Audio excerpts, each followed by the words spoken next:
Welcome back, guys. Who said you need 5 days to complete a test match? India and South Africa have literally played the entire series in just 5 days. The first test lasted 3 days and the second one just lasted a day and a half.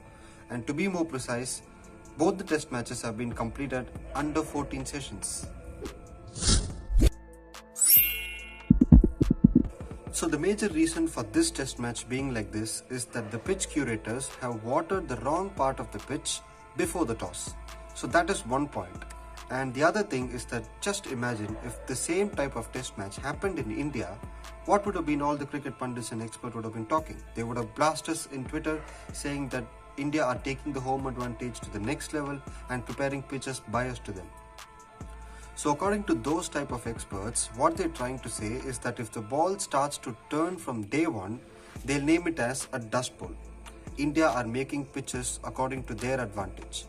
And if the ball starts swinging on day one, if the ball pitches on good length and hits the shoulder of the batsman on the first over of the day, they'll say it's a sporting wicket. Good luck, ICC. One thing we have to understand is that a ball which is pitching and turning 45 to 90 degree whatever will threaten your wicket. But if a ball which is pitching on good length area and hitting the shoulder of the batsman will not only threaten his wicket but also will threaten his life, because you never know which ball will bounce and which will keep low. But what Rohit Sharma said at the press conference after the match is that the Indian batters do not have problem on batting in these type of wickets, because it gives them a new type of challenge and it gives them a new type of experience. But that should be the same thing when the visiting batters come to India and play spin. So if the visiting batters are not pleased with the Indian conditions and they want ICC to rate our pitch as below average means, the same thing has to be done for their pitches as well. And Rohit Sharma made one more thing clear, is that this Indian team will not complain about the pitches which they get abroad, but they'll find a way to win games there also. And the other thing we all got to know in this test series is that Virat Kohli is still India's #1 test batter. Yes, Dean Elgar scored the most number of runs, but out of the 201 runs scored, he scored 185 of them in one innings. But Virat Kohli consistently scored runs in all the innings in tough conditions when other batters failed. And we have to mention Aiden Markram's century as well, because both Virat Kohli and Aiden Markram and KL Rahul showed that attack is the only way of defense in these type of deadly pitches. So finally, on the whole, India again missed a golden opportunity to win their first test series in South Africa, because this is the most weakest South African side we could ever face, and India will turn back and say that they did not bowl well in the first test match, because it is not a pitch where you can score 400 runs that easily in that rate. Shardul Thakur and Prasidh Krishna did not support what Bumrah and Siraj did. So we have to wait another 4 more years, which is 2027, to wait till another Indian team going to South Africa and winning a test match. So if you like this video, hit the like button and click the subscribe button and click the bell icon so that you'll receive notifications for all the videos from Cricpundit. Welcome back, guys. The good old days are back.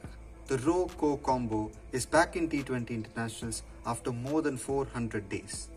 The last time both Virat Kohli and Rohit Sharma played a T20 international together was the T20 World Cup semi-final against England in November 2022.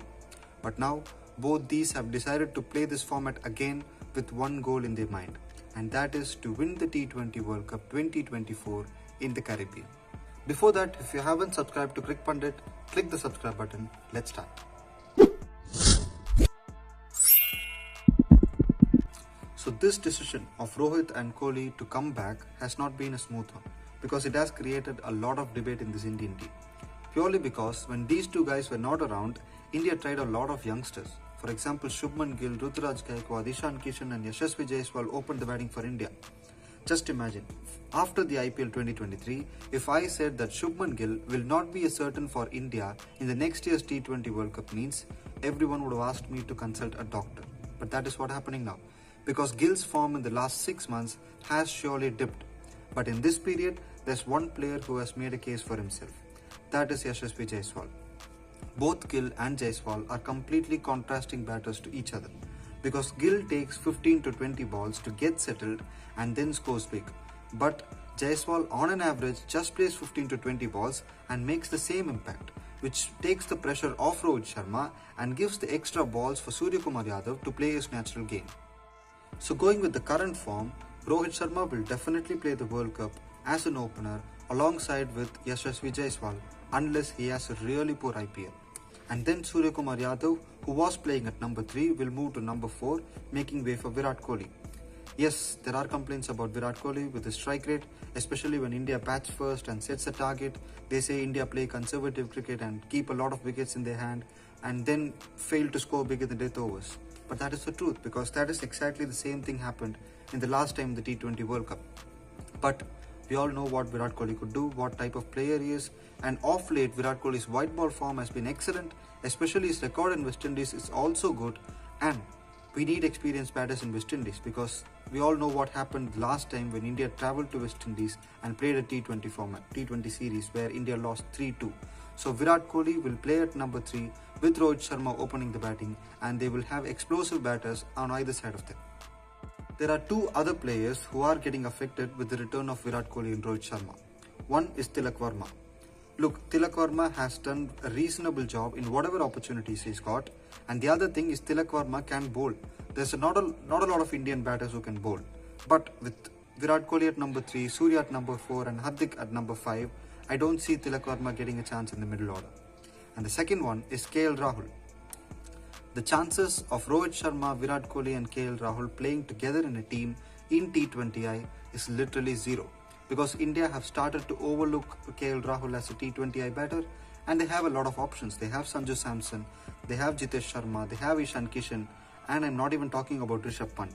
So both Tilak Varma and KL Rahul making it to the playing 11 is really hard. So now coming to the all-rounders, they are also getting affected by the return of Rohit and Kohli, because none of them will bowl, neither Suryakumar Yadav. So now I have just one bowling option in my top 5, which means I should have another 5 in the next 7 players, because I don't have a keeper. So my keeper will bat at number 6, which might be Sanju Samson or Jitesh Sharma, which means there is no place for Rinku Singh. Rinku Singh, yes, he's a great finisher. He has done everything he can do in whatever opportunities he's got. But Rinku Singh is a one-dimensional player. You can't have a proper batter. He might be a finisher or a very good batter, but you can't have a proper batter batting at number 6 or number 7 in T20 internationals. So because of Rohit Sharma, Virat Kohli, Jaiswal and Suryakumar not bowling, Rinku Singh's place in the 11 is a question mark. So guys, this is my opinion on both Virat Kohli and Rohit Sharma making a comeback to this Indian team in the shorter format, and how the players and the team combination is getting affected. And if you have other opinions, please let me know in the comment section. And if this video was useful for you, hit the like button, click the subscribe button and hit the bell icon so that you'll receive notifications for all the videos from Cricpundit. Baseball. It is the most used cricketing term from the players, the coaching staff and the broadcasting team since 2022. Actually, baseball has its own Wikipedia page and the word has been included in the Collins Dictionary in 2023. But where it all started? Before knowing that, this video is sponsored by no one, because no one will advertise on a channel which is struggling to get 1,000 subscribers for the past 3 years. But still, welcome back to Cricpundit, and this is the history of baseball.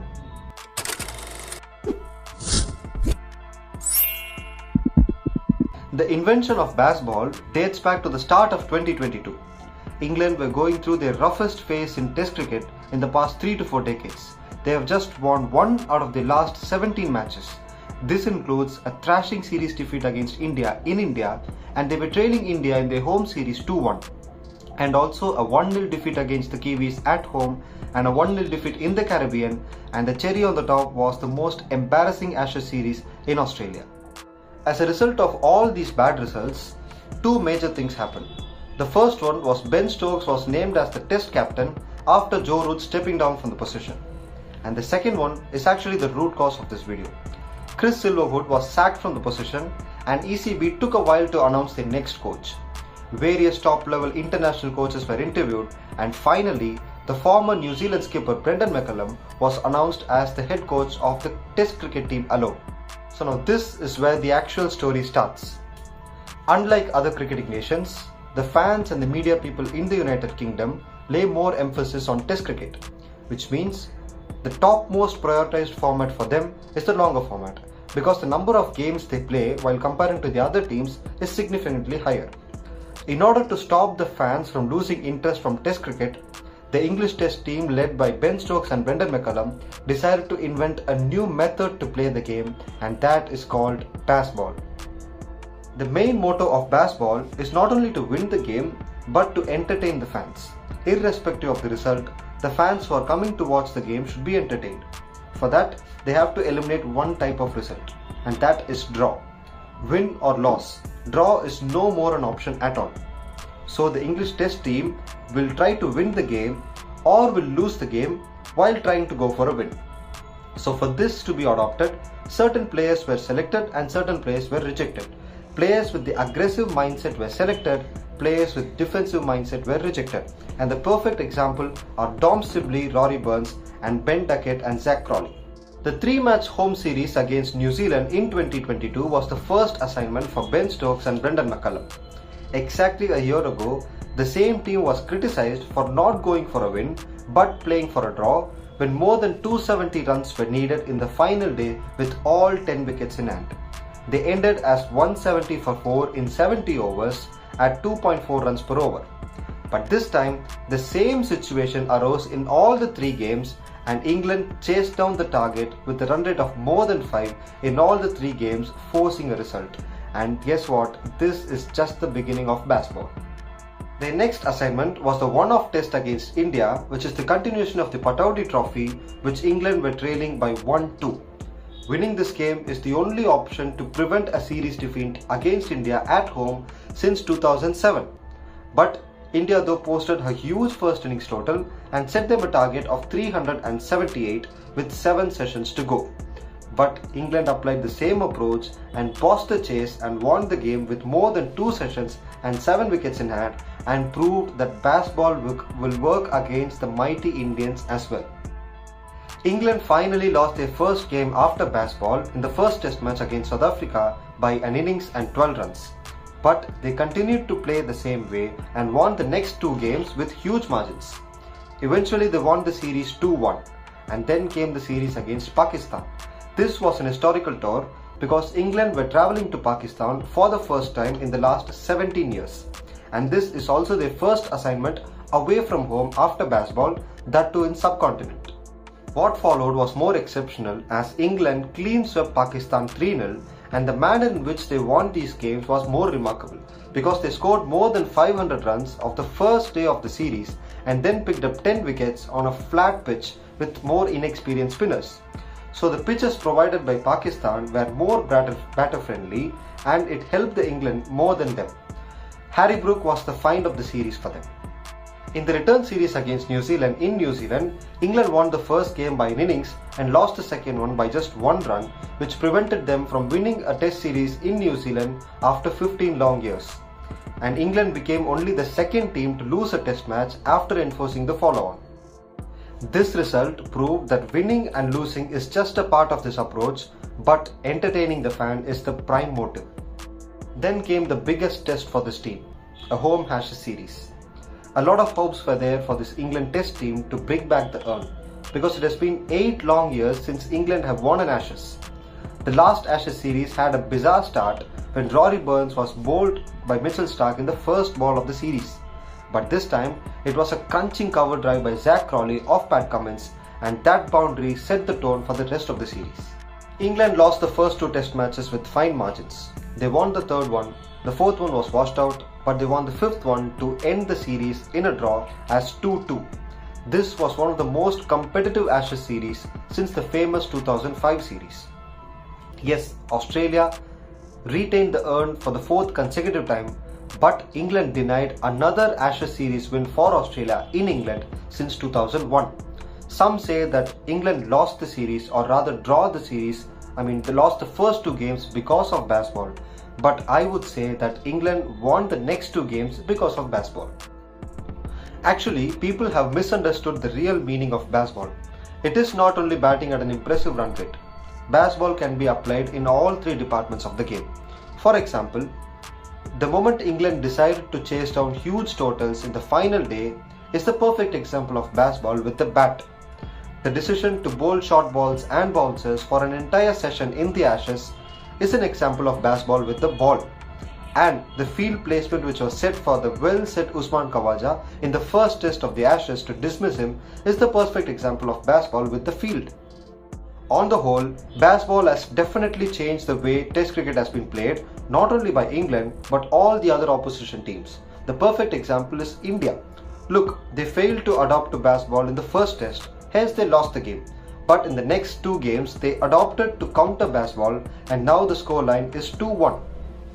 That's it guys. If you find this video interesting and if it was useful for you, click the subscribe button and hit the bell icon so that you'll receive notifications for all the videos from Cricpundit. So let me introduce my cameraman to you.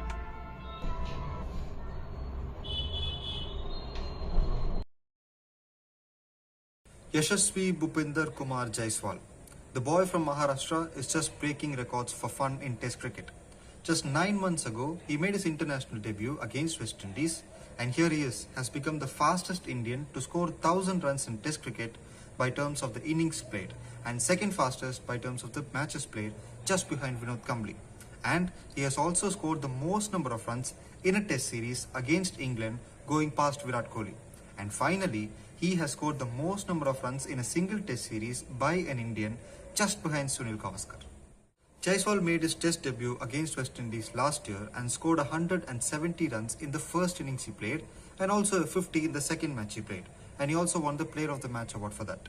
But the tour against South Africa was very tough as he scored just 50 runs including all 4 innings. But he got another opportunity here in England because all the other batters except Virat Kohli and KL Rahul struggled in the South Africa tour.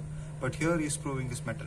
He has scored 712 runs with an average of 89 and a strike rate which is just under 80 and 62 boundaries and 26 sixes. Why I'm explaining all these numbers is because the next best batsman in this tour is Shubman Gill, is 270 runs behind Jaiswal.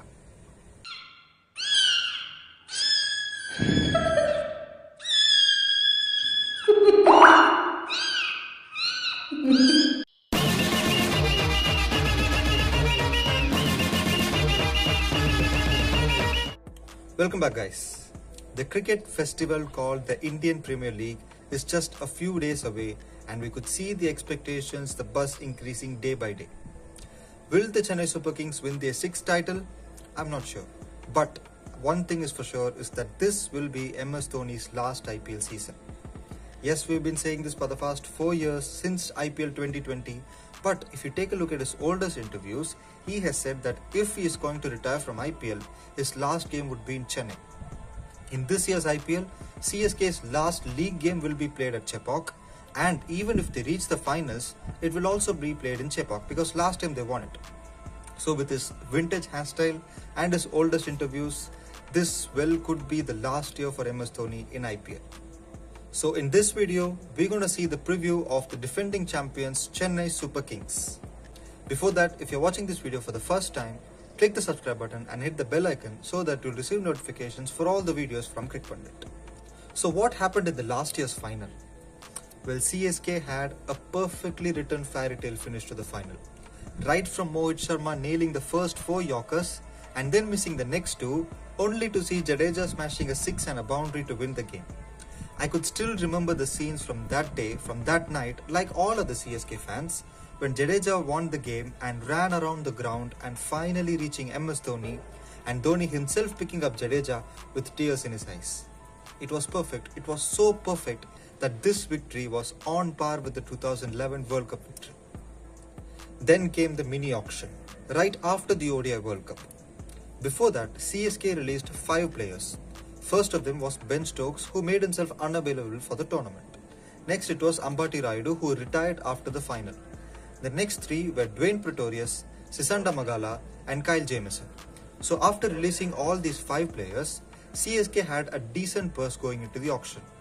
And boy, they made full use of their purse and bought some star players like Daryl Mitchell, Rachin Ravindra, Shardul Thakur, Mustafizur Rahman and Samir Rizvi. and Rachin Ravindra for just 1.8 crore and Shardul Thakur for just 4 crores was an absolute steal, because we all see what Rachin Ravindra could do with bat and with ball in white ball cricket.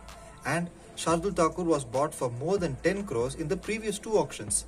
And finally, Mustafizur Rahman for just 2 crores is an absolute steal, because his slow cutters in the dry Chepauk pitch will be useful for Super Kings. Just when all things were going perfectly for CSK, then came the injury concerns one by one. The first one itself was a huge blow, as their leading run scorer in the last season and the player of the match in the final, Devon Conway, will not be available for the first leg due to a fractured thumb in the recently concluded Test series against Australia. The second one was their star death bowler Matisha Patirana is recovering from a shoulder injury. And finally, Mustafizur Rahman was hit on his head during a net practice session in the Bangladesh Premier League. But as a blessing in disguise, now CSK have the opportunity to use Rachin Ravindra as an opener in the absence of Devon Conway, because all the runs he scored in the World Cup was when he was batting at the top order for New Zealand. If Conway was available, I don't know if Rachin Ravindra wouldn't even played in the playing 11. So this is a perfect opportunity for CSK to use Ravindra as an opener. What does the probable playing 11 of the Chennai Super Kings look like? Rachin Ravindra to open with Ruturaj Gaikwad, Ajinkya Rahane at number 3, Daryl Mitchell or Moeen Ali at number 4, Shivam Dube at number 5, Ravindra Jadeja at number 6, MS Dhoni at number 7, Shardul Thakur at number 8, Deepak Char at number 9, and Matisha Patirana and Mahesh Deekshana at number 10 and 11. And the impact sub would be either Mukesh Chowdhury if they bowl second, or if they bat second, it might be Samir Rizvi. So how can I conclude this video? Well, this season is definitely going to be a memorable one for the CSK fans. If they win it or not, Dhoni is going to retire. So CSK will look to win this title, which will be the 6th one and the 3rd one in the last 4 years. And they also might look to groom their next successor of MS Dhoni, who should be Ruturaj Gaikwad. That's it guys. If this video was useful for you, and for more videos like this, hit the subscribe button and click the bell icon so that you'll receive notifications for all the videos from Cricpundit. Welcome back guys. Just about a year ago, I made a video about the rules and regulations of the impact player rule in IPL. Here I am, talking about the impact that the impact player rule has had in IPL 2024. So the topic is, the impact player rule is a blessing or a curse? Well, before going into the video, there is a good news. Finally, Cricpundit has achieved 1000 subscribers. Yes, but it took me about 3 years and 2 months to get it. To be precise, it took me 1155 days. Yes, but still, it is an achievement, and a big thanks for everyone who has subscribed to my channel. And as a next step, I have decided to start podcast on this channel. Yes, a podcast, but I have no idea about the frequency of the videos. But still, there will be a podcast in Cricpundit for you guys. The impact player rule is a blessing or a curse. It is totally based on what do you expect from it.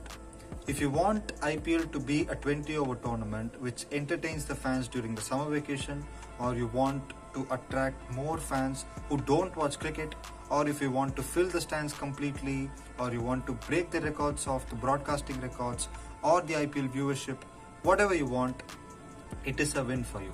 Because the average number of sixes scored in a single game, it is already more than 15. And the total number of 250 plus totals in the first 15 seasons was just 1. And in the last 2 seasons, it is 8, just because of the impact player rule. Because the batters who are batting at the top 3 or 4 knows that there will be a capable batter will be coming in at 8.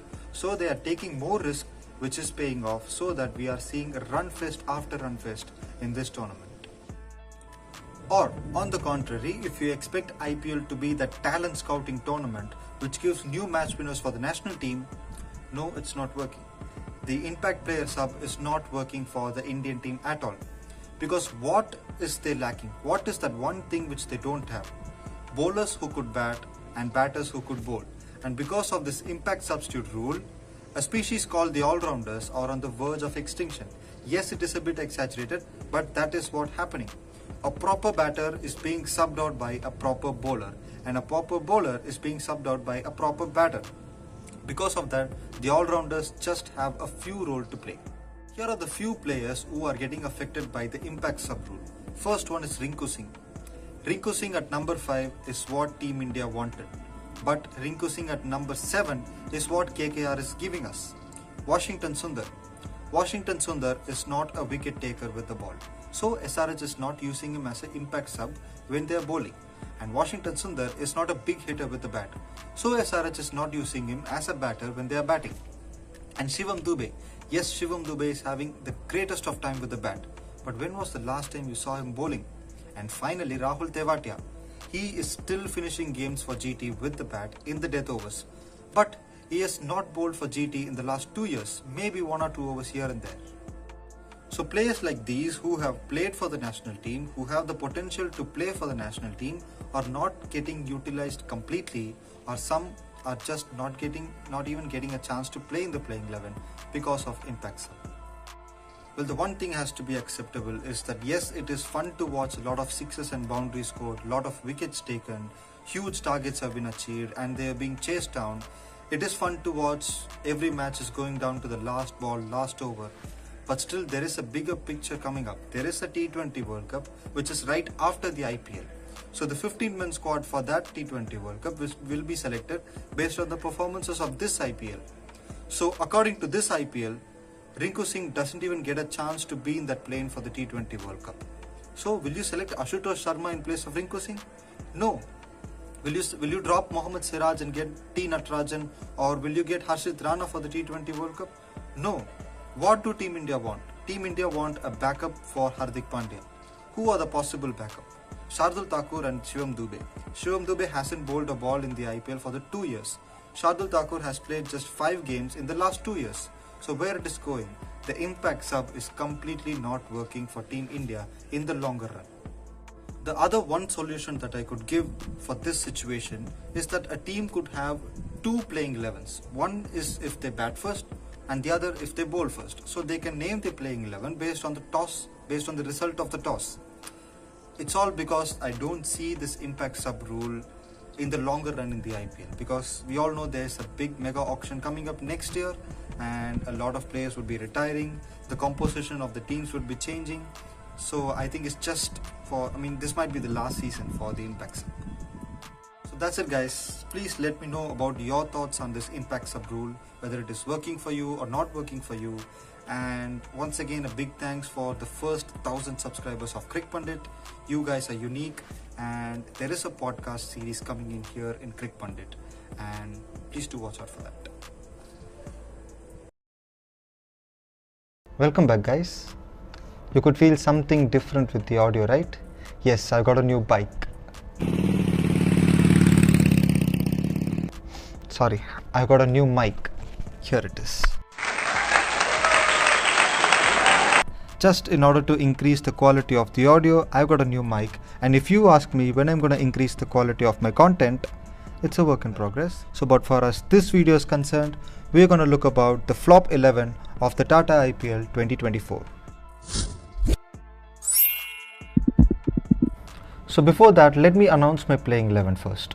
My openers are Ajinkya Rahane and David Warner, Devdutt Padikkal at number 3, Deepak Hooda at number 4, Glenn Maxwell at number 5, Hardik Pandya at number 6 and he's also my captain, Jitesh Sharma at number 7, he's my wicketkeeper, Rashid Khan at number 8, Deepak Chahar at number 9, Ravi Bishnoi at number 10 and finally Andrik Nokia at number 11, and the impact sub for this team will be Rahul Tewatia. So David Warner had one of his strange tournaments because he looked good initially in few games, he scored some runs, but after getting injured he did not play all the games. But after that, whatever runs he was scoring at a very minimal strike rate. Why I'm saying this again is that on the other side there was a new guy called Fraser McGurk who scored more than 2 times of what Warner has scored in double quick time. Okay, So the impact that Warner was going was not enough for Delhi Capitals, and through the latter part of the tournament, Abhishek Porel also got some runs. So Delhi did not drop David Warner in the first 12 or 13 games, so that actually cost them few runs in the top order. And my other opener is Ajinkya Rahane. Ajinkya Rahane is a different type of case study, because if you look at the numbers, his average, his number of boundaries he scored, his strike rate is what you get from Ajinkya Rahane day in day out when he was batting for the Rajasthan Royals. But after what he did last year, we all saw what he could do. We expected a bit more from him, and CSK also kept on backing Ajinkya Rahane throughout the tournament. We all expected him to come good at some point of time, which unfortunately didn't happen. So he had a middling tournament, but as far as our expectation, it was an under par tournament. So he's my second opener. At number 3 is Devdutt Padikkal. I personally didn't expect Devdutt Padikkal to be here in this list, because whatever happened before the IPL, in the Ranji Trophy, the Vijay Hazare Trophy, the Syed Mushtaq Ali, everywhere he was scoring runs for fun at a quick pace. But what happened just before the tournament is he made his India debut, but there was a trade where he was in the Rajasthan Royals camp, and where he was batting at number 3, where there was a fixed opening combination with Yashasvi Jaiswal and Joss Butler, where he was traded to Lucknow Super Giants. What is the opening combination? They also have a fixed opening combination with KL Rahul and Quinton de Kock. So before the tournament, KL Rahul said that he might bat in the middle order, and I expected Devdutt Padikkal to open. But it didn't happen, because KL Rahul opened in all the games that he played. So Devdutt Padikkal, and if you look at his numbers, I don't want to mention that because his average is somewhere about 5 to 6. His strike rate is in the mid 80s. So it is a tournament to forget for Devdutt Padikkal, and I really hope that he gets a perfect franchise in the upcoming big auction. Number 4 is Deepak Hooda, another guy from Lucknow Super Giants. So Deepak Hooda, 2022 is the only season where he scored a lot of runs. He scored them at a quick pace, and all the other years he might show you some glimpses and then he'll fade away. 2023 was a disastrous tournament for him. Okay, he scored just about 90 to 80 runs after playing all the games, and there was at one point of stage there was talks going on where he might be the replacement for Virat Kohli in the 2022 T20 World Cup. And then the IPL 23 happened, everything, we all saw what Deepak Hooda can do, but he proved us wrong by playing another disastrous tournament in 2 consecutive years, and here he is in the flop 11 for the 2 consecutive years. Last year also I had him. So at number 5 I have Glenn Maxwell. It is so simple with Glenn Maxwell, okay? There's only two things. One is that he'll be in the team of the tournament, scoring more than 500 runs, or he'll be in the flop 11. I think most of the times he's been there in the flop 11. So at one point of stage, there was an interesting stat where he had more wickets than Mohammad Siraj, and Mohammad Siraj had more sixes than Glenn Maxwell. I think that's enough. There's nothing more to discuss about Glenn Maxwell. At number 6, I have Hardik Pandya. Well, what Hardik Pandya did to Gujarat Titans before the tournament, I personally think that is not right. Okay, but whatever happened is happened. He came back to Mumbai Indians, he became the captain. But before IPL 2021, Hardik Pandya never batted above number 5 for Mumbai Indians. Okay, after coming back to Gujarat, he never batted below number 5. Okay, so now answer this: at which is the constant position Hardik Pandya batted in this IPL?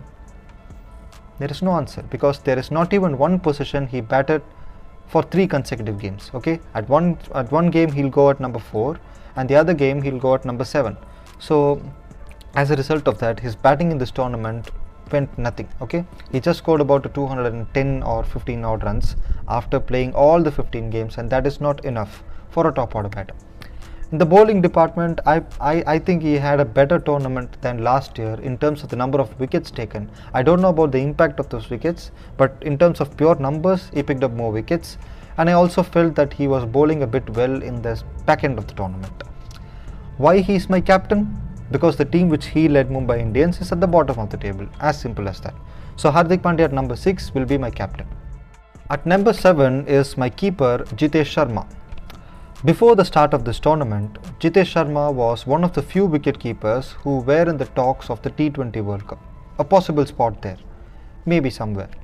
Especially after Ishan Kishan was being ignored by BCCI without giving the contract. But after the tournament, I think he's nowhere there.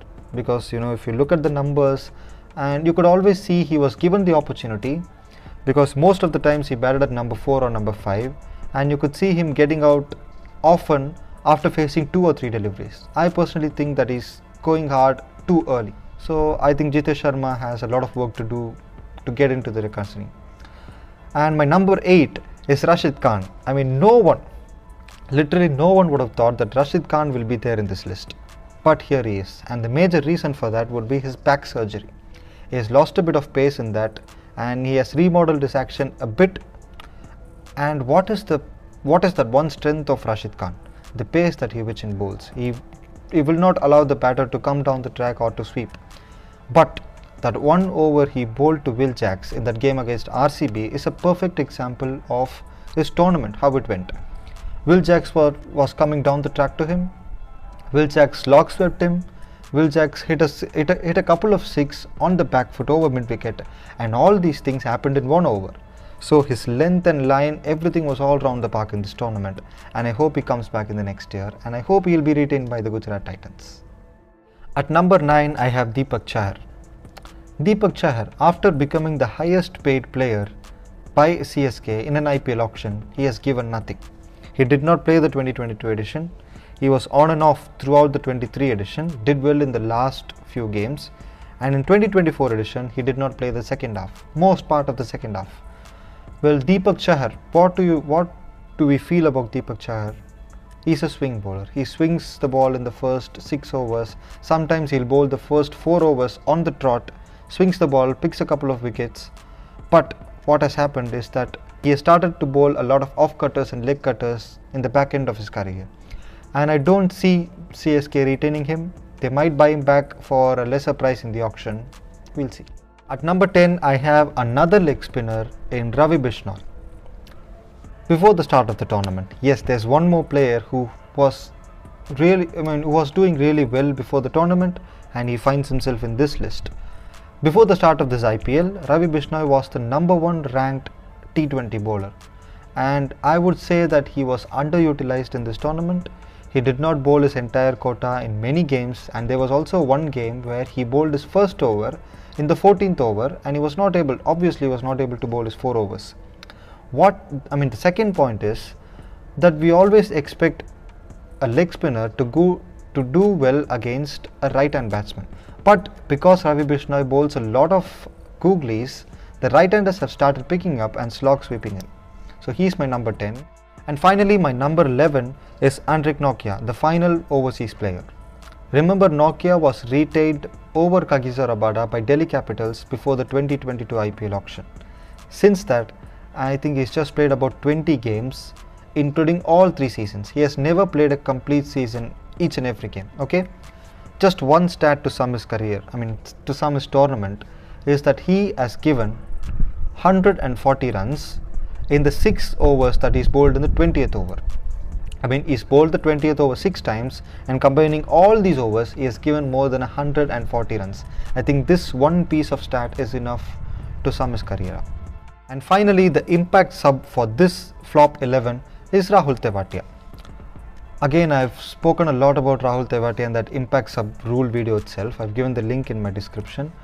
Rahul Tewatia has lost himself because of impact sub, because he's not bowling even a single delivery for Gujarat Titans in this tournament, and he is coming into bat when there is 10 deliveries to go, 5 deliveries to go, or at times he's coming into bat when there is 8 overs to go, but they might have lost 6 or 7 wickets. So he does not have support on the other end, so he has to bat with the tail enders, and he is not able to win games for Gujarat Titans as he was doing in the first 2 years.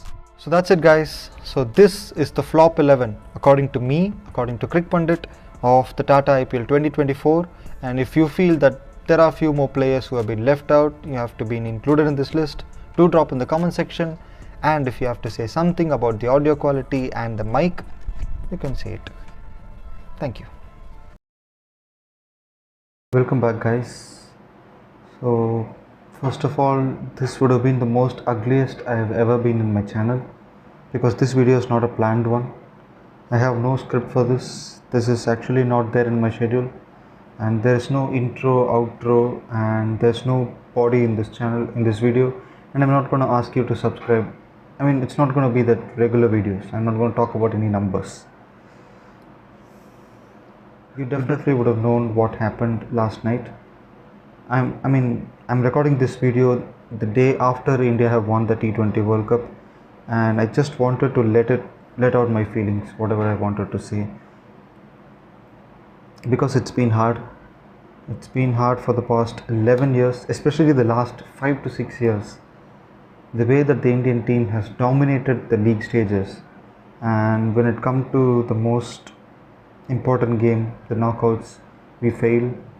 And that gives me, not only me, for everyone, the amount of heartbreak that everyone would have had. Just imagine, I know the reactions are really hard. Rohit has announced his retirement, Kohli also.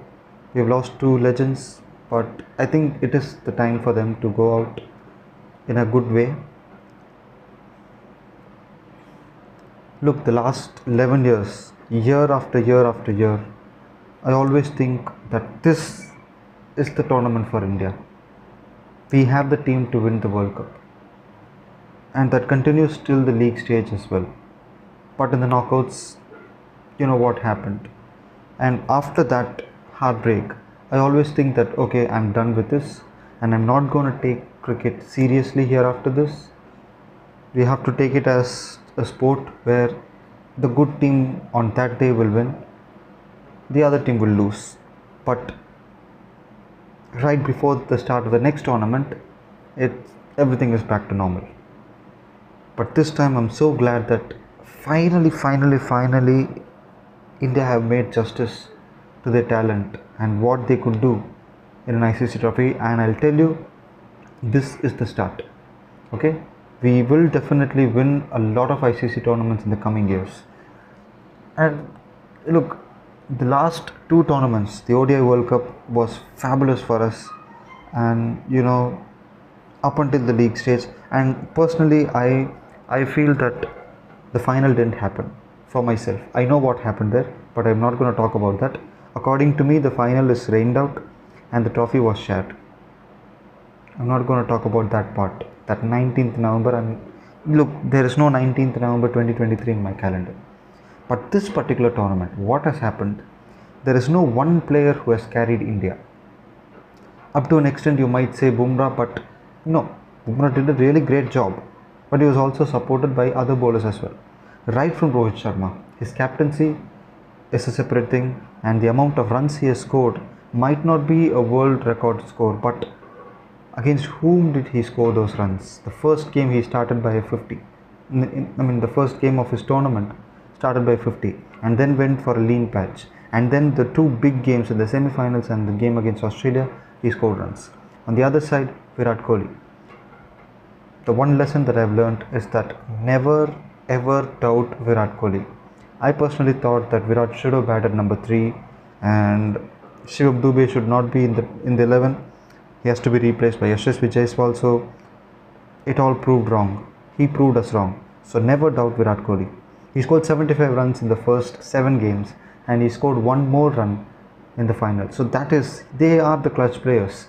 We always say that Virat Kohli has not scored runs in knockouts, but if you take a look at the numbers, it's obviously different. And then Rishabh Pant. Salute to the person who made this decision. It's either Rohit Sharma or Rahul Dravid. Whoever got this idea of promoting Rishabh Pant at number 3. It paid off. In the earlier stages when both Rohit and Virat were failing, Pant scored runs. At number 4, Surya Kumar Yadav. He scored runs. He scored some 50s. And then Shivam Dube scored the all-important few runs in the final. He was not having a good tournament, but he came up in the final. And then Hardik Pandya. I can make a separate video for Hardik Pandya, but I'm not able to see. Look, I also thought personally what Hardik Pandya, I've also said in this channel as well, what Hardik Pandya did for Gujarat Titans is not right. But as a guy, if you are getting another job in another company with a high pay, most of us will accept that offer. That is what he did, because of the fact that he's a sports person, because of the fact that millions of people will watch him. I mean, the decision will not be changed. So he proved what he is. Maybe he might be the factor, he might be the player which we didn't have in the previous World Cup. So at number 6, I have, what I have, Ravindra Jadeja. I mean, he had an off tournament, but I would say that he acted as a cushion for Rohit and Virat at the top, and Bumrah and Arshdeep at bottom. I mean, when they're bowling, because they know that there is a capable batter coming in at number 7 or 6, and the bowlers know that there is a bowler who's waiting, who can deliver us 2 or 3 overs every day. So the next one is Akshar Patel. Look, my player of the tournament after Jasprit Bumrah is Akshar Patel, because the impact that he has given in each and every game, the catches that he has taken, the wickets, everyone would have forgotten the wicket. I mean, the one wicket which has changed the game against Pakistan, that wicket which he got in the 10th over, I think, or maybe the 11th over, that triggered the collapse. And even in the semi-finals as well, he picked up 3 wickets in the power play. That is enough. So when you come to the bowling department, I'm not going to talk about Bumrah, because as Ashwin said, Bumrah is a cheat code. We have 24 cheat codes available per match, and the way Rohit used him as well, and the way Bumrah stepped up and delivered each and every game is unbelievable. And if you look at his economy, is just more than 4 in this entire tournament. So the other bowlers, Arshdeep Singh picked up wickets in the power play, and Siraj, I mean, it was tough for Siraj. He did well in the first stage, but had to sacrifice his place for Kuldeep Yadav, who did even more well. Not in the final though, but still. So on the whole, look, everyone has contributed for this victory, and I have to congratulate every player, not who played in that final, not who have been selected in this tournament, but for everyone who played all the ICC events right from the 2014 T20 World Cup final till now. Players like MS Dhoni, Dinesh Karthik, Shikhar Dhawan,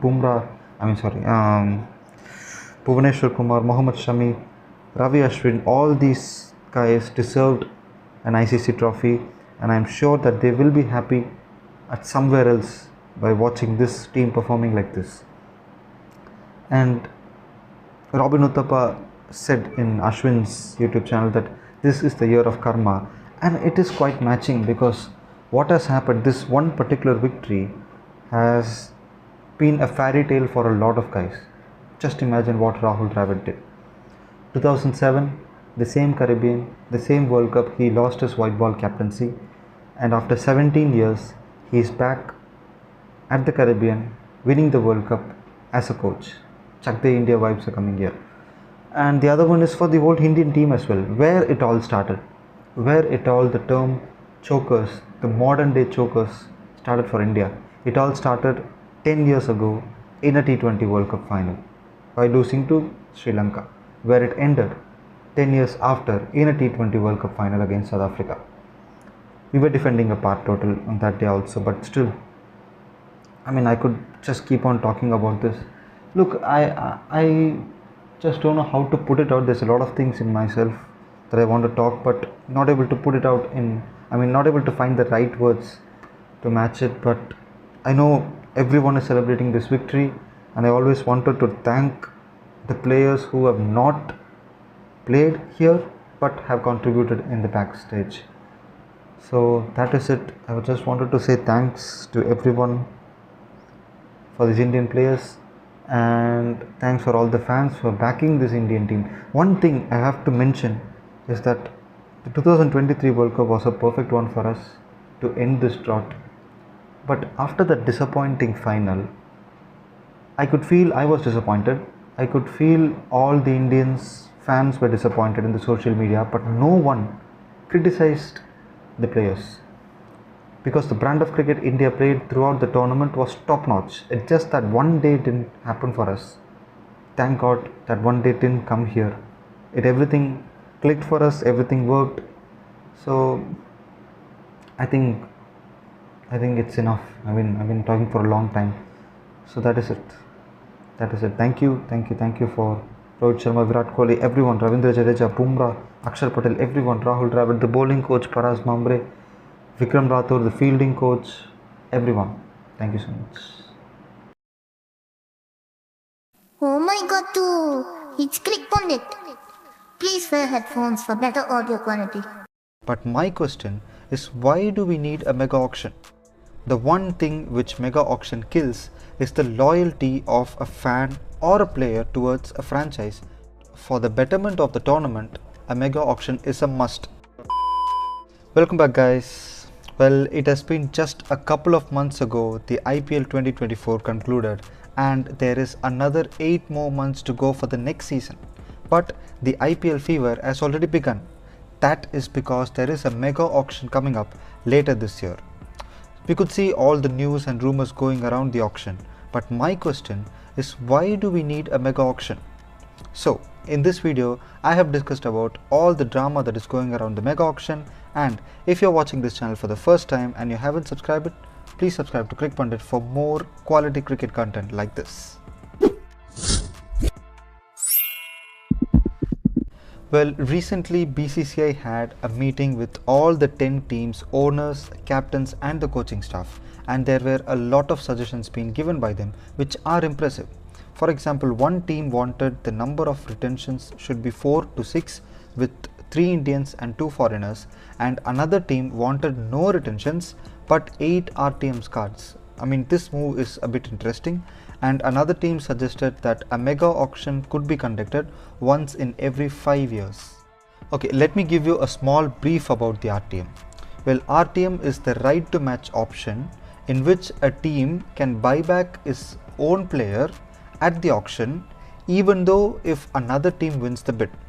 For example, in the 2018 mega auction, CSK did not retain Faf du Plessis, and on the auction table, on the auction day, Delhi Capitals purchased Faf du Plessis for about 5 crores.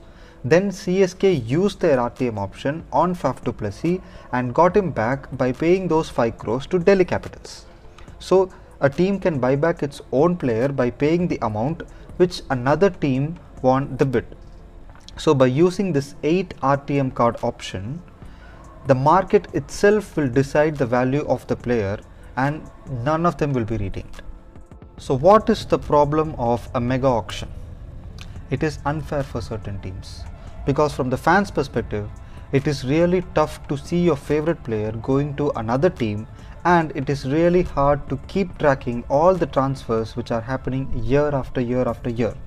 And mainly from the franchisee's perspective, it is tough to see, to lose your player in which you groomed and invested for the past 3 years to your rival team, because most of the franchises these days have a separate coaching academy and they invest a lot of money in a particular player by scouting them. And the one thing which mega auction kills is the loyalty of a fan or a player towards a franchise, because they are with a different one every 3 years. So then, is there anything positive about this mega auction? Yes, there are few things. The first one is few teams need this auction badly. For example, teams like Delhi Capitals and Punjab Kings haven't qualified for the playoff in the last cycle. Yes, we all know Punjab hasn't done it since 2014, but this mega auction will be giving them a huge opportunity to set up a new squad and do well in the upcoming seasons. And the second thing is that the domestic players who are doing well in the Syed Mushtaq Ali and whatever tournament, whatever T20 tournament, will be given a big opportunity, because most of the slots in most of the teams are empty. So the chances of them getting picked for a higher price is so much. And on the other side, the teams which did well in the last 3 years, for teams like Rajasthan Royals and CSK, will not be preferring this mega auction. The frequency of conducting a mega auction in the IPL since its inception in 2008 has been 3 years, because we had one in 2008, the second one was in 2011 and the third one was in 2014. In 2017, the mega auction was postponed for a year because of CSK and Rajasthan Royals getting banned, and the same happened in 2021 due to COVID reasons. So what is the final verdict about this mega auction? Look, there are two different ways to see a mega auction. But for the betterment of the tournament, a mega auction is a must, because what is the substitute for an auction? There is a draft system. Well, a draft system is used in tournaments like PSL, BPL and the 100. But in a draft system, things are really different. What happens there is the team which did well in the previous season will be given the first preference to pick a player, which means the team which won the previous year tournament will have the opportunity to pick the best players first. So, well, there are way more negatives than positives in this draft system. And if you compare an auction with a draft system, the auction provides a fair opportunity for all the 10 teams to pick a player, and the market itself will decide the price of the player. And that is it, guys. I hope this video was useful for you to get the positives and the negatives of a mega auction. And again, if you're watching my channel for the first time, subscribe to Cricpundit for more quality cricket content like this. Thank you. Welcome back, guys. Well, I know it's been a long time since we met, and if you ask me why I'm sporting a long beard and long hair, I'm not going to answer that, because even I don't know the answer. And if you ask me why there has been no video for the past 40 to 30 days, and well, that is because ever since India won the T20 World Cup, there is not a lot of cricket played by India. I mean, they played a couple of T20I series in Sri Lanka and Zimbabwe. They did win that, and they also lost the ODI series in Sri Lanka. But the real test starts now, because this is the start of a long test season for Team India, which consists of 10 games, 2 against Bangladesh, 3 against New Zealand, and the all-important 5-match Border Gavaskar Trophy later this year down under in Australia. And this is the start of it. The 2-match test series against Bangladesh will be starting in just a few days, and in this video I will be discussing about the squad of India and the strength and weakness of this Indian team. Well, before that, as usual, if you're watching my channel for the first time and if you haven't subscribed to my channel, please subscribe to Cricpundit for more quality cricket content. Let's go. So why these 10 games are important for India? Well, if India manages to win at least 7 out of these 10 games, there is a chance for Team India to play the 3rd consecutive World Test Championship final. And out of these 2 games, the first one will be played at Chepauk and the second one will be played at Kanpur. And remember, this is the first test match to be played in Chepauk after that famous game in 2021 where Ashwin scored his 5th Test 100. So here is the squad. Rohit Sharma, the captain, Yashasvi Jaiswal, Shubman Gill, Virat Kohli, Sarfraz Khan, KL Rahul, Rishabh Pant, Dhruv Jurel, Ravi Ashwin, Ravindra Jadeja, Akshar Patel, Jasprit Bumrah, Mohammad Siraj, Yash Dayal, and finally Akashdeep Singh. And India have 3 wicket-keeping options in KL Rahul, Rishabh Pant and Dhruv Jurel. So the top order of this Indian team, well, personally I would say that this top order comprising Rohit Sharma, Jaiswal, Virat Kohli and Shubman Gill is the strongest that India have had in a home test series since the last Border Gavaskar Trophy. Because Yashasvi Jaiswal has scored a lot of runs. Yes, he has been not doing really well after that series against England, but that is the way he plays. Sometimes it looks really great and the other times he might fail miserably. And Rohit Sharma. Well, Rohit Sharma has been having a decent form with the bat in test cricket, but particularly the last season against England was a great series for him with both the bat and on the field as a skipper. And Shubman Gill, well, finally Shubman Gill has found a way to score runs at number 3. Because to be honest, the last series against England was a do or die series for him. Fortunately, he's played some match-winning knocks and found a way to score some runs. And finally, Virat Kohli. Well, this marks as the return of Virat Kohli in Test cricket after more than 10 months, and he will be playing his first Test at home after more than 18 months. In fact, in the last game he played at home was against Australia, where he scored more than 180 in a single innings.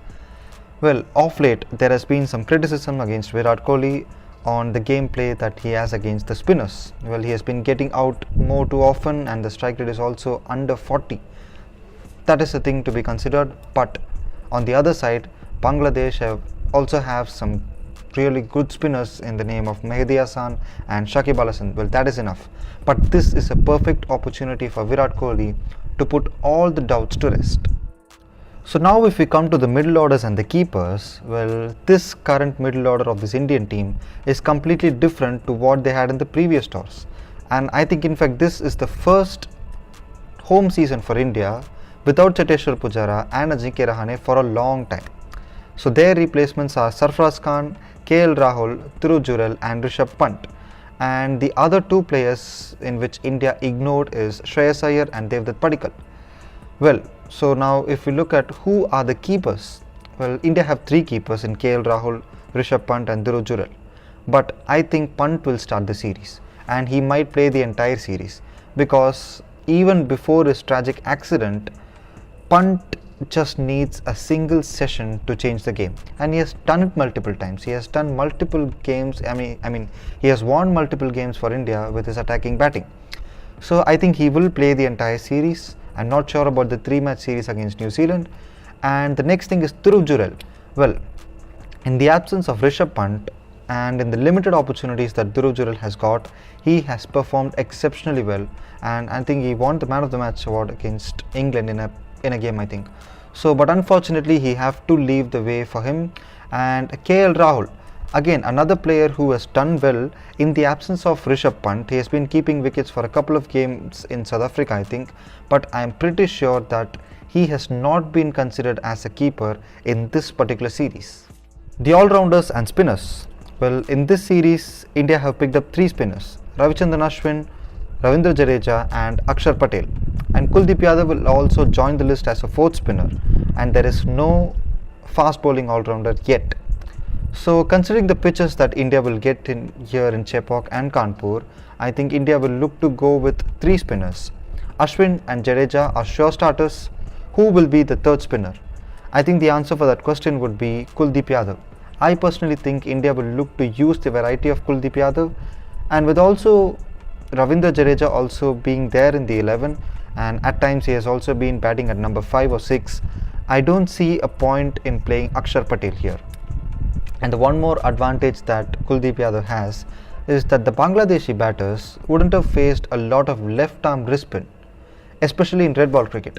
In white ball cricket they definitely would have faced, because all those players are traveling for a lot of T20 franchisee cricket, but in red ball cricket is the left arm wrist spin is such a rarity. So I think Kuldeep Yadav will be the 3rd spinner in both the games here. So now we'll come to the fast bowlers. Well, the 4 fast bowlers that India have selected for this series is Mohammad Siraj, Jasprit Bumrah, Yash Dayal and Akashdeep Singh. And with the absence of Mohammad Shami, I think this Indian pace attack lacks a bit of experience, because the total number of games played between all these 4 bowlers is just 64, in which 63 have been played between Mohammad Siraj and Jasprit Bumrah alone. Well, yes, Akashdeep played a game in the England series and he impressed everyone, but he had to be rested in the next game because because Bumrah was given a small break. But in this series, I think Bumrah might just play a single game, because after that T20 World Cup final, Bumrah haven't played a single international game. But considering the long test season coming up, he might be given a break, which means either Yash Dayal or Akashdeep Singh have to play a single game. Who knows, Yash Dayal might be given a debut. And the reason why Yash Dayal has been picked out of nowhere ahead of players like Mukesh Kumar is that India are looking to go with at least one left arm seamer for the Border Gavaskar Trophy, which will be played in a couple of months in Australia. So what are the strengths of this Indian team? Well, the first one would obviously be the head-to-head record against Bangladesh in Test cricket.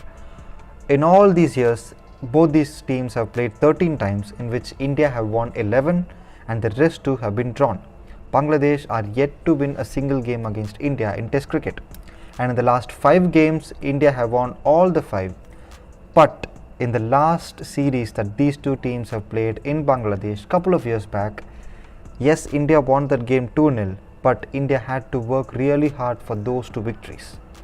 And the other advantage that I could say is, as I mentioned earlier, this Indian batting lineup is the strongest that they've had in a while, and the other thing would be the spin. In terms of both the experience and quality, India have better spinners while comparing to the Bangladesh. Yes, I again say they have Shakib Al Hasan and Mahdi Hasan Miraz, but the experience that these guys have is, unmatchable. So if I look at the weakness, well, I don't really find a weakness in this Indian team, but the confidence that Bangladesh would be having, especially after beating Pakistan in Pakistan for the first time, I think they will be a force to reckon with this time.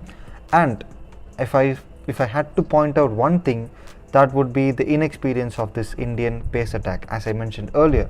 Well, if both Bumrah and Siraj play both the games, it is fine. But if some of them have to take a break, it means the other one of the two have to come in. It is either Akashdeep or Yash Dayal had to come in and fill the place, and they have to adapt to this level of test cricket. So overall, well, I think that this test series against Bangladesh will be a perfect kickstart for a long test season. India will be playing 10 test matches in the next 4 months. So I personally think that India will win this series 2-0 comfortably, but even though failing to win at least a single game here will hurt India's chances of making the third consecutive World Test Championship final.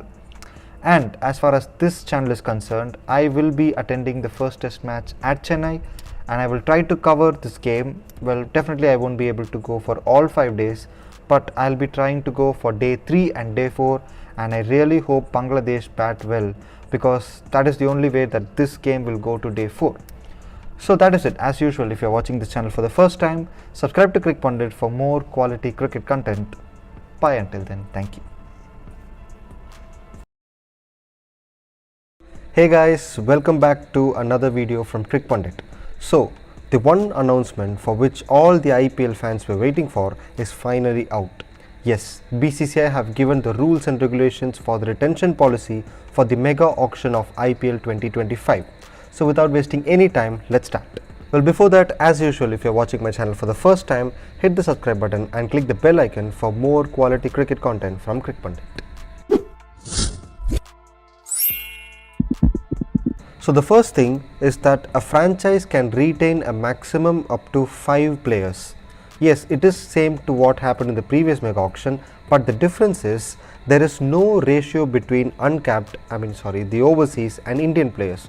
For example, if a franchise wants to retain 5 overseas players, they can do it, and if another franchise wants to retain 5 Indian players, they can also do that. And to go with this, there is one RTM card available. For the first time in IPL, ever since after that third mega auction in 2017, RTM has been reintroduced to this mega auction. So out of these 6, there is one rule. There can be a maximum of 4 capped players and 2 uncapped players. The next thing is the total purse of a particular franchise in this mega auction will be 120 crores. Out of these 120 crores, 75 crores will be going for the retained players. To break it down, for the first retained player, he'll get 18 crores. The number 2 will get 14, number 3 will get 11, number 4 again will get 18, and number 5 will get 14. And I have no idea why they have increased the prices for 1, 2, 4 and 5 and not for the third one. And if a team wants to retain an uncapped player, he will get 4 crores. Well, the other thing which BCCI have mentioned is that a match fee will be given for every player. Well, it might sound as usual, but what they have mentioned is apart from the price which they are getting while they are retained or while they are being picked in the auction, a separate match fee will be given, that is 7.5 lakhs. That is 7.5 lakhs will be given as a match fee for each and every player from both the teams who are playing in the initial playing 11, and the same will be applied for the 2 impact players if used. Well, in the previous years, we might have seen scenarios where the overseas big match players are not making themselves available for the mega auction and coming in for the mini auction and getting huge money. And there are some occasions where the players who are picked for lesser money will be making themselves unavailable just before the start of the tournament. And all these things will not happen this time, because BCCI have said that all the overseas players who have played international cricket should be applying for this auction. And if a player makes himself unavailable after getting picked or just before the tournament, he will be banned. Yes, he will be banned from IPL for playing the 2026-2027 season, or rather the 3 cycle. Yes, the 2025, 2026, 2027, he will be banned for all these 3 years. And the biggest update is that BCCI have mentioned that any Indian player who has been retired from international cricket and has not played a game for India in all 3 formats, whether it is T20 internationals, one day internationals and test matches, will be considered as an uncapped player. You know where it is going, right? Yes, the value of that uncapped player will be 4 crores, and I am pretty sure that this rule is exclusively introduced just for the sake of CSK picking up MS Dhoni as an uncapped player. And with this, I am 100% sure that MS Dhoni will play 2025 IPL, and I really hope that that will be his last IPL season. And the final thing is that the impact player rule will stay not only for this year's IPL, it will be there for 2025, 2026, 2027, the entire 3-year cycle. And one thing they've also updated is that the total number of games will be the same 74, and the same type of round robin method will be played, because last year when they introduced the impact player rule, they mentioned that the total number of games to be played will be increased from 74 to 90 in the upcoming cycle. But for the moment that is not going to happen, and this is because right after the end of the IPL, India certainly will play the World Test Championship final. Just because the players need enough rest, the number of games has been reduced. So that is it, guys. Well, I would say again, there is another 6 more months to go for the IPL to start, and at least another couple of months for the mega auction, and we could see already the IPL fever and all the rumors are going around. So that is it, and if you like this video, hit the like button and click the subscribe button for more quality cricket content from Cricpundit. Welcome back, guys. Well, I know it's been more than a month since BCCI announced the IPL retention rules, but the reason why I waited this long to make this video is that I wanted the Bangladesh-India T20 series to get over.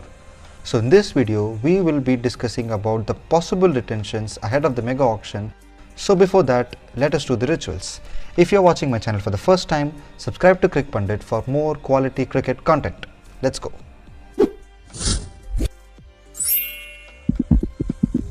Here are the 6 possible retentions for the Chennai Super Kings ahead of the mega auction. Number 1, Ruturaj Gaikwad for 18 crores and he will be their captain. Number 2, Ravindra Jadeja for 14 crores. Number 3, Shivam Dube for 11 crores, and I don't think they will retain the 4th and 5th player. Instead, they will use their RTM cards for 2 overseas players. One of them is Rachin Ravindra and the other one will be Matisha Patirana. And finally, MS Dhoni will be their uncapped Indian player for just 4 crores. And on the whole, after all these things, CSK would have spent 47 crores and the remaining purse would be 73 crores. Here are the 6 possible retentions for the Mumbai Indians ahead of the mega auction. Number 1, Jasprit Bumrah for 18 crores. Number 2, Hardik Pandya for 14 crores and he will be my captain. Number 3, Tilak Varma for 11 crores. Number 4, Rohit Sharma for 14 crores. And finally, Surya Kumar Yadav for 18 crores. And the one Indian uncapped player would be Nehal Vadera for 4 crores. So after all these retentions, Mumbai Indians would have spent 79 crores and the remaining purse for the auction would be 41 crores. Here are the 6 possible retentions for the Royal Challengers Bangalore ahead of the mega auction. Number 1 is Virat Kohli for 18 crores. Number 2, Mohammad Siraj for 14 crores. Number 3, Rajat Patidar for 11 crores. And I don't think they will retain their 4th and 5th player. Instead, they will use the remaining 2 RTM cards for 3 players, and those 3 overseas players are Glenn Maxwell, Will Jacks and Cameron Green. And finally, their uncapped Indian bowler would be Yash Dayal for 4 crores only if he accepts. And note one thing is that RCB do not have a captain. They have to find a captain in the auction. So after all these things, RCB would have spent 47 crores and the remaining purse would be 73 crores. Here are the 6 possible retentions for the Kolkata Knight Riders ahead of the mega auction. Number 1 is their winning captain Shreyas Iyer for 18 crores. Number 2, Rinku Singh for 14 crores. Number 3, Varun Chakravarti for 11 crores. Number 4, Sunil Narain for 18 crores. And finally at number 5, Andre Russell for 14 crores. And their uncapped Indian would be Ramandeep Singh for 4 crores only if he accepts. So after all these retentions, KKR would have spent 79 crores and the remaining purse would be just 41 crores. Here are the possible retentions for the Rajasthan Royals ahead of the mega auction. Number 1 would be the captain Sanju Samson for 18 crores. Number 2 is Yashasvi Jaiswal for 14 crores. Number 3 is Riyan Parag for 11 crores. Number 4 will be Josh Butler for 18 crores. And I don't think they will retain their 5th player. Instead, they will use their 1 RTM card to retain either one of these 2 players. They are Trent Bolt or Yuzi Chahal. And their Indian uncapped player would be Sandeep Sharma for 4 crores. So after all these retentions, Rajasthan Royals would have spent 65 crores and the remaining purse would be just 55 crores. Here are the 6 possible retentions for the Delhi Capitals. Number 1 would be the captain Rishabh Pant for 18 crores. Number 2, Akshar Patel for 14 crores. Number 3, Kuldeep Yadav for 11 crores. And I don't think they will retain their 4th and 5th player. Instead, they will use their RTM cards to get the overseas players like Jess Fraser McGurk and Tristan Stubbs. And their Indian uncapped player would be Abhishek Poral for just 4 crores. So after all these retentions, they would be having just 71 crores in the purse and they would have spent 49 crores. Here are the possible retentions for the Gujarat Titans ahead of the mega auction. Number 1 will be the captain Shubman Gill for 18 crores. Number 2, Rashid Khan for 14 crores. And I think they will swap these two by giving 18 for Rashid and 14 for Shubman Gill. Number 3 will be Sai Sudarshan for 11 crores. And I don't think they will retain the 4th and 5th player. Instead, they will use their RTM cards for players like David Miller and Mohammad Shami. And finally, their Indian uncapped player would be either Rahul Tewatia or Mohit Sharma for 4 crores. So after all these things, GT would have spent 49 crores and in their bank they will be having 71 crores. Here are the possible retentions for the Lucknow Super Giants ahead of the mega auction. Number 1 will be the captain KL Rahul for 18 crores only if he wants to stay in this franchise. Number 2 will be Nicholas Pooran for 14 crores. Number 3, Ravi Bishnoi for 11 crores. And I don't think they will retain number 4 and number 5 and they will use their RTM cards for players like Mayank Yadav and Marcus Stoinis. And finally, their Indian uncapped player would be Ayush Badoni for 4 crores. So after all these retentions, they would have spent 47 crores and the remaining purse would be 73 crores. Here are the possible retentions for the Sunrisers Hyderabad ahead of the mega auction. Well, SRH is the only team to announce the retentions in public. The first one is the wicketkeeper Heinrich Klaasen for 23 crores. Number 2 is the captain Pat Cummins for 18 crores. Number 3 is Abhishek Sharma for 14 crores. And the other 2 players they will retain is Travis Head and Nitish Kumar Reddy. But the value of these 2 players is not yet concluded. And the one Indian uncapped player they will retain is Abdul Samad for 4 crores. So after all these retentions, they would have spent 79 crores and the remaining purse would be just 41 crores. Here are the possible retentions for the Punjab Kings ahead of the mega auction. Well, I don't think Punjab should retain any of these players. Instead, they have to go with 5 RTM cards and use it for players like Sam Curran, Arshdeep Singh, Liam Livingston, Ashutosh Sharma and Shashank Singh. And the one Indian uncapped player they might retain is Harpreet Brar for 4 crores and that too only if he agrees. So after all these things, while going into the auction, the Punjab Kings would have spent only just 4 crores and the remaining purse would be a mammoth 116 crores as usual. So guys, these are the possible retentions according to me, according to the reports which are going around, according to the videos from the franchises that we could see, and you might have difference of opinion. If you like this video, hit the like button, and for more quality cricket content, subscribe to Cricpundit. Thank you. Welcome back guys. Well, I know it's been more than a month since BCCI announced the IPL retention rules, but the reason why I waited this long to make this video is that I wanted the Bangladesh-India T20 series to get over. So in this video, we will be discussing about the possible retentions ahead of the mega auction. So before that, let us do the rituals. If you're watching my channel for the first time, subscribe to Cricpundit for more quality cricket content. Let's go. So, who are the players that the Chennai Super Kings will retain? Number 1 is obviously the captain Ruturaj Gaikwad for 18 crores. Number 2, Ravindra Jadeja for 14 crores.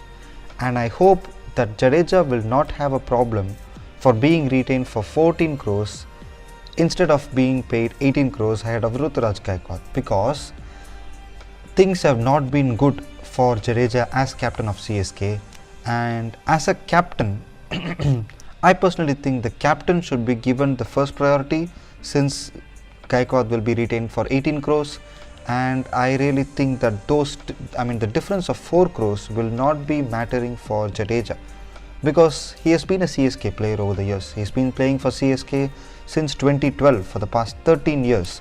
So I think the atmosphere that he gets in CSK is more valuable than those 4 crores. So 1 and 2 is sorted out. Number 3 is Shivam Dube.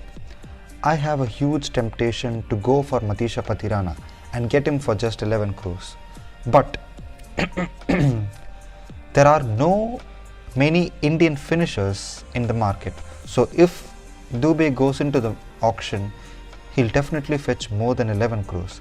So my third retention would be Shivam Dube. And number 4 and number 5, I don't think they will retain number 4 and number 5.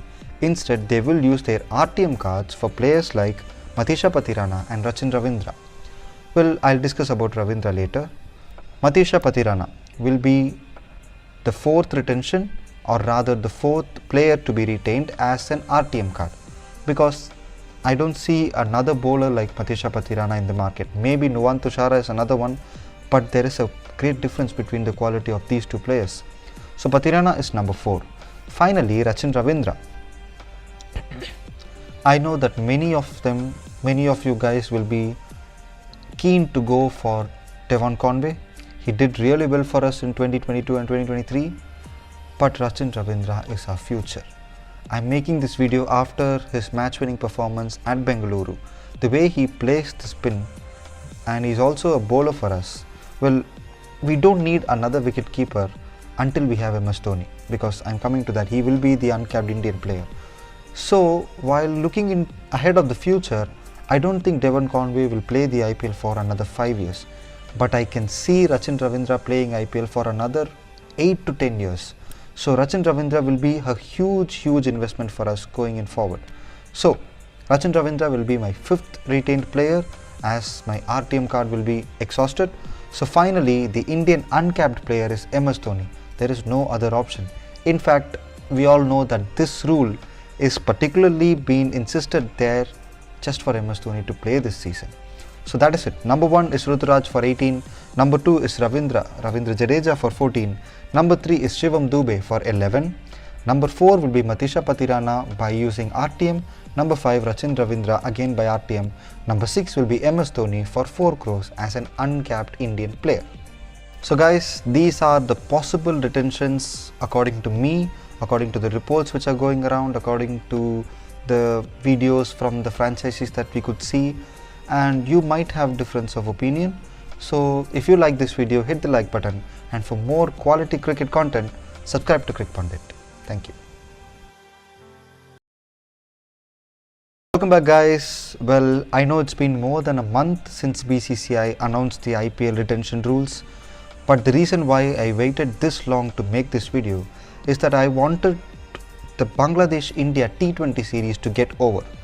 So in this video, we will be discussing about the possible retentions ahead of the mega auction. So before that, let us do the rituals. If you are watching my channel for the first time, subscribe to Cricpundit for more quality cricket content. Let's go. So now let us talk about Mumbai Indians. Well, before going into this, let us keep all the controversies, all the bad things happened last year aside. Okay, just on pure cricketing basis, we'll do the talking. So from the news we are getting is that Rohit Sharma is not leaving Mumbai Indians. Hardik Pandya either is not leaving Mumbai Indians. Okay, so what are the criteria? Who are the most invaluable player for Mumbai Indians currently? Definitely it's Jasprit Bumrah and Suryakumar Yadav. So these two players should be getting more value. So my number 1 player will be Jasprit Bumrah for 18 crores. And Suryakumar will be my number 4th player, so that he will also get 18 crores. So now we'll come back to the second thing. Rohit Sharma is the face of Mumbai Indians. So I cannot see him playing for another franchise. So he will be retained. What about last year's captain? Hardik Pandya, for all those things happened to him, the way he played in the IPL, the way he played in the T20 World Cup, well, Hardik Pandya will still be my captain. Hardik Pandya will still be MI's captain going forward. So the captain will be the second retention for 14 crores, and the equally valued Rohit Sharma will also get 14 crores as he will be retained as the fifth player. So now one spot is remaining at the 11 crore spot. There are two players for me. One is Ishan Kishan, the one who got 14 crores in the previous mega auction. Number two is Tilak Varma. You decide who will be getting more value. There is no debate. Yes, Ishan Kishan is a great player, but Tilak Varma is the future of Mumbai Indians. So Tilak Varma will be the third retention for 11 crores, and I hope they will buy back Ishan Kishan somehow in the auction. So those 5 retentions are Jasprit Bumrah 18, Surya Kumar Yadav 18, Hardik Pandya 14, Rohit Sharma 14 and Tilak Varma 11. A total of 75 crores will go for these 5 players. And the one uncapped Indian for me will be Nehal Vadera. Well, the other option for me is Piyush Chawla, but Piyush Chawla is not getting younger anymore. I know he's younger than Virat Kohli, but to be honest, he's not more fitter than last year. So Nehal Vadera will be a better option for 4 crores. So these are my 6 retentions. MI will be spending 79 crores even before the auction is going to start. So guys, these are the possible retentions according to me, according to the reports which are going around, according to the videos from the franchises that we could see, and you might have difference of opinion. So if you like this video, hit the like button, and for more quality cricket content, subscribe to Cricpundit. Thank you. Welcome back guys. Well, I know it's been more than a month since BCCI announced the IPL retention rules, but the reason why I waited this long to make this video is that I wanted the Bangladesh-India T20 series to get over. So in this video, we will be discussing about the possible retentions ahead of the mega auction. So before that, let us do the rituals. If you're watching my channel for the first time, subscribe to Cricpundit for more quality cricket content. Let's go. Now the most trickiest franchise to debate, the Royal Challengers Bangalore. There is no question about who is their first retention. It will be Virat Kohli for 18 crores. Whether he is the captain or not the captain, it doesn't matter. So Kohli, number 1, 18 is fixed. Number 2, will I go with Faf du Plessis? Will he be my captain? Will du Plessis play another 3 more years? He's already 39. I don't think so. Yes, he's been scoring a lot of runs in other T20 franchise leagues, but the standard of bowling in those T20 leagues cannot be compared to what we get in IPL. But still, I will try to get back Faf du Plessis, but not at 14 or 11 crores. So who is my second retention? I'll go with Mohammad Siraj. Well, yes, Siraj did not have a great last 6 months either for India, and he did not have a great last season for RCB too. But still, he's been there playing for RCB since 2018, and he has bowled a lot in that Chinnaswamy Stadium. It is really tough for RCB to find another Indian bowler to groom him in this condition at this ground. So I don't mind giving 14 crores for Mohammad Siraj. So number 3 is Rajat Patidar. There is no meaning in debating this because yes, he did not have a great first half of the season, but in the second half he clearly showed us what he is capable of. So Patidar will be my third retention, but I don't mind swapping it between Patidar 14 crores and Mohammad Siraj 11 crores. But because of seniority, I'll go with Siraj for 14 and 11 for Rajat Patidar. So number 4 and number 5, I don't think they will retain any of them. Instead, they will use their remaining 2 RTM cards for 3 foreign players. One might be Glenn Maxwell, the other one is Cameron Green, and the third one is Will Jacks. Well, Glenn Maxwell, you cannot guess what he's going to do. He had a horror season last time. Okay, Mohammad Siraj scored more maximums than Glenn Maxwell in the last year's IPL. But at times he can play some match-winning knocks. So I won't risk him by picking up 18 crores for him, but I'll try to get him by using the RTM card for at least 6 to 7 crores. The other player is Cameron Green. Well, RCB bought Cameron Green, or they traded Cameron Green for 18 crores for Mumbai Indians for the last year's IPL. But now the Cameron Green for 2023 and 2024 is completely different, because I don't see Cameron Green bowling a lot, particularly after the surgery which he had.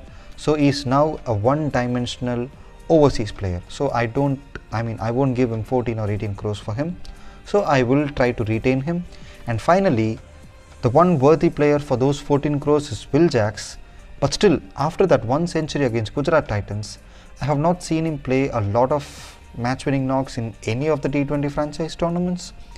So that is it. I might use these RTM cards for these 2 RTM cards for any of these 3 players. So the one Indian uncapped player will be Yash Dayal. I know 4 crores will not be enough for Yash Dayal, and I am so glad that he has not played for India before the cut-off period, so that he will be retained as an uncapped player.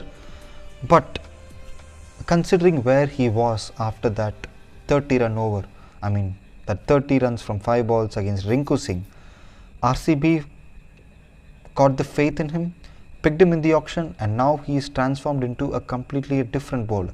So just to repay the faith, I think Yash Dayal will accept a 4 crore deal for RCB. So those are my retentions: Kohli for 18, Siraj for 14, and Patidar for 11. 2 RTM cards for either Cameron Green, Glenn Maxwell, or Will Jacks, and the uncapped player will be Yash Dayal. So guys, these are the possible retentions according to me, according to the reports which are going around, according to the videos from the franchises that we could see, and you might have difference of opinion. So if you like this video, hit the like button, and for more quality cricket content, subscribe to Cricpundit. Thank you. Welcome back, guys. Well, yes, I know it's been more than 50 days since the last video. I guess it was about the mega auction and the possible retentions of all the 10 teams. But this time I am back with more international content, none other than the Border Gavaskar Trophy between Australia and India. And if you ask me why I was not making a lot of videos in these days, I just didn't feel like making videos. Well, I was not in the right space of mind. I just didn't want to make videos just for the sake of making videos. But as far as now, I'm back with more international content again. So in this video, I will be talking about India's World Test Championship final chances, India's struggling batting order, and the lack of support in the bowling unit for Jasprit Bumrah. So before that, if you're watching my channel for the first time, subscribe to Cricpundit and hit the bell icon for more quality cricket content. Let's go. Okay, the first thing is this: I'm recording this just the day before the start of the 3rd test match. So the current scoreline is 1-1 Australia and India. Okay, we all know what happened the last time when these 2 teams played in Gabba. But we also know how strong these Aussies are in this particular venue historically. So I'll give Australia a slight advantage, but a very small advantage, because as far as India are concerned, going into this Gabba test with 1 victory is not a bad thing, because if you look at the next 2 games which are played in Melbourne and Sydney, India are expected to do well, because those pitches generally will suit the spinners. So India are expected to win at least 1 game. See, the main motive of the Australian Cricket Board while scheduling this entire series was to push India on the back foot early in the series by giving them tough conditions in the first 3 games. Please spare the sound of the dog, it's not mine. See, the first 3 games were played in Perth, Adelaide, and now in Gabba. But India have changed the narrative completely by winning the first game. So while going into this Gabba test with 1 victory, it is a slight advantage for India, because India are expected to win at least 1 game out of Melbourne and Sydney. So this 3rd test match is the most important game in the series for both the teams. But one thing is for sure: if India wins this test match, I can surely say that they will win the series 4-1 or 3-2, and they will retain the Border Gavaskar Trophy for the 5th consecutive time. Now let's talk about India's batting struggles. Well, generally the key to success in Test cricket is to bat first, put more runs on the board, make the opposition to bat fourth and win the game. But in this entire summer, India have batted first in 7 occasions, and in all these games, India have failed to score more than 200 on 5 out of 7 times. Okay, and we have just one century by an Indian batter in the first innings, and that was by Ravichandran Ashwin against Bangladesh in Chennai. Even in that game, India were 144 for 6. So we can say that Virat Kohli, Yashasvi Jaiswal, Shubman Gill, Rishabh Pant and even Sarfaraz Khan has hundreds, but all those centuries came in the second innings of a test match. Why I am saying first inning runs are more important is that it not only affects the batters but also the bowlers, because a bowling unit is completely different when they have more runs on the board. They can attack more and they can place attacking field settings for a longer period of time. See, players like Yashasvi Jaiswal, Shubman Gill and Rishabh Pant are in good form and they are looking really good when they are scoring runs.